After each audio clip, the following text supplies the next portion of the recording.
കപ്പടിക്കോ ഇല്ലയോന്ന് അറിയില്ല, എന്നാലും അവരടിക്കണം എന്നാണ്. വളരെ ബാലൻസ്ഡ് ആയിട്ടുള്ള ടീമാണെന്ന് പറയും. കപ്പടിക്കുന്നത് പ്രതീക്ഷിക്കുന്നു. കപ്പടിക്കുന്നതാണ് 100% വിശ്വാസം. മുംബൈക്ക് ഇപ്പോഴത്തെ സ്ഥിതി വെച്ചിട്ട് അടിക്കാൻ പറ്റുമോന്ന് അറിയില്ല. സൺറൈസേഴ്സിന്റെ എല്ലാ കളിയും കാണലുണ്ട്, പിന്നെ മുംബൈ ഇന്ത്യൻസ് തോൽക്കുന്ന കളിയും കാണലുണ്ട്.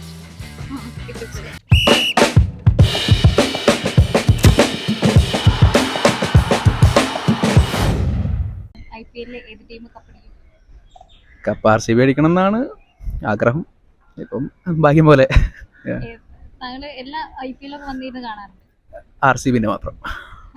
വിരാട് കോഹ്ലി ഫാനാണ്. അതെ, കട്ട ഫാൻ തന്നെ.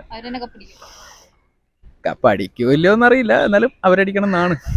അതെ, കാണാറുണ്ട്. ഫുട്ബോളാണ് കൂടുതൽ താല്പര്യം. കാണുന്നു. ചെന്നൈ അടിക്കുമായിരിക്കും, അറിയത്തില്ല. Chennai super king. ആഗ്രഹം ചെന്നൈ സൂപ്പർ കിങ്. രാജസ്ഥാൻ കപ്പടി. സഞ്ജു സാംസങ്ങിന്റെ കട്ട ഫാൻ. ഞാൻ സപ്പോർട്ട് ചെയ്യുന്ന ടീം CSK ആണ്. CSK കപ്പടിക്കണം എന്നാണ് ആഗ്രഹം. കപ്പടിക്കുന്നത് പ്രതീക്ഷിക്കുന്നു. കാണും. ചെന്നൈ കപ്പടിക്കുന്നത് ചിലക്ക് കാണാറുണ്ട്. പിന്നെ RCB കപ്പടിക്കണമെന്ന് ഇതുണ്ട്. ചെന്നൈ അടിക്കും. ചെന്നൈ എന്തായാലും അടിക്കും. കപ്പടിക്കും. ചെന്നൈ കപ്പടിക്കുന്നതാണ് 100% വിശ്വാസം. ആഗ്രഹം. സൺറൈസേഴ്സ് ഹൈദരാബാദ്. സൺറൈസേഴ്സ് അവരിനെ കപ്പടിക്കും. സൺറൈസേഴ്സിന്റെ എല്ലാ കളിയും കാണലുണ്ട്, പിന്നെ മുംബൈ ഇന്ത്യൻസ് തോൽക്കുന്ന കളിയും കാണലുണ്ട്. IPL തീർച്ചയായും കാണാറുണ്ട്, എല്ലാ ദിവസവും കാണാറുണ്ട്. ഇപ്രാവശ്യം എൻ്റെ ടീം, ഞാൻ ഇഷ്ടപ്പെടുന്ന ടീം രാജസ്ഥാൻ റോയൽസ് ആണ്. അവർ തന്നെ കപ്പ് കൊണ്ടുപോകുകയും ചെയ്യും. അവരെന്നെ ഷുവർ.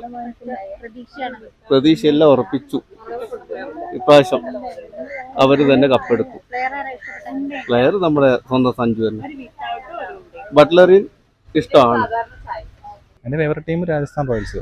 സഞ്ജു കളിക്കുന്നതുകൊണ്ട് തന്നെ ഒരു മലയാളി ക്യാപ്റ്റനായിട്ടുള്ളൊരു ടീമിനെ സപ്പോർട്ട് ചെയ്യുക എന്നുള്ളതുകൊണ്ട് രാജസ്ഥാൻ റോയൽസ് ആണ്. കപ്പടിക്കാൻ ചാൻസ്. നല്ല ബാലൻസ്ഡ് ടീമാണ്, നല്ല ബോളിംഗ് അറ്റാക്ക് ഉണ്ടാകും. ഇതുവരെ കളിച്ച കളിയെന്ന് നോക്കുമ്പോൾ നല്ലൊരു ബാലൻസ്ഡ് ആയ ടീം. എന്തായാലും ജയിക്കാൻ സാധ്യതയുള്ളതാണെന്ന് തോന്നുന്നു. ഏകദേശം എല്ലാ കളിയും കാണാറുണ്ട്. ഓഫീസ് ടൈമിലുള്ളതെങ്കിൽ അത് കാണാനില്ല, ബാക്കി എല്ലാ സമയം കളി കാണാറുണ്ട്. രാജസ്ഥാൻ റോയൽസ് അടിക്കണം എന്നാണ് എൻ്റെ ആഗ്രഹം. അങ്ങനെ വിചാരിക്കുന്നു. എല്ലാ കളിയും കാണാറുണ്ട്. ഫേവറേറ്റ് ടീമാണ്. ഫേവറേറ്റ് പ്ലെയർ സഞ്ജു ആണ് അതിനകത്ത്. ഇല്ല മിസ്സാക്കാറില്ല, എല്ലാം കാണാറുണ്ട്. കപ്പടിക്കണം. മുംബൈ അടിക്കണം എന്നാണ് ആഗ്രഹം. മുംബൈക്ക് ഇപ്പോഴത്തെ സ്ഥിതി വെച്ചിട്ട് അടിക്കാൻ പറ്റുമോന്ന് അറിയില്ല. ക്യാപ്റ്റൻസി ഹാർദിക് പാണ്ഡ്യയുടെ അടുത്ത പിന്നെ ഒരു ബാക്ക് വലിവ് ഉണ്ട്. മുംബൈ ആണ്. ഫസ്റ്റ് രോഹിത് ശർമ്മ. കളി കാണാറുണ്ട്. ഇല്ല, മുംബൈയുടെ കളിയെല്ലാം കാണാറുണ്ട്. കപ്പടിക്കണമെന്ന് ആഗ്രഹം. ഞാൻ കാണാറില്ല, എൻ്റെ ഹസ്ബൻഡ് കാണാറുണ്ട്. രാജസ്ഥാൻ റോയൽസ് അതന്നെ ജയിക്കുള്ളൂ. അങ്ങനെയാണ് പിന്നെ നമ്മൾ കാണുന്നതുമാണ്. അതെ, വളരെ ബാലൻസ്ഡ് ആയിട്ടുള്ള ടീമാണെന്ന് പറയും. ബോളേഴ്സ് ആയാലും പിന്നെ ബാറ്റ്സ്മാൻമാരായാലും എല്ലാം ബാലൻസിങ് ആയിട്ടുള്ള ടീം അതാണെന്ന് പറയും.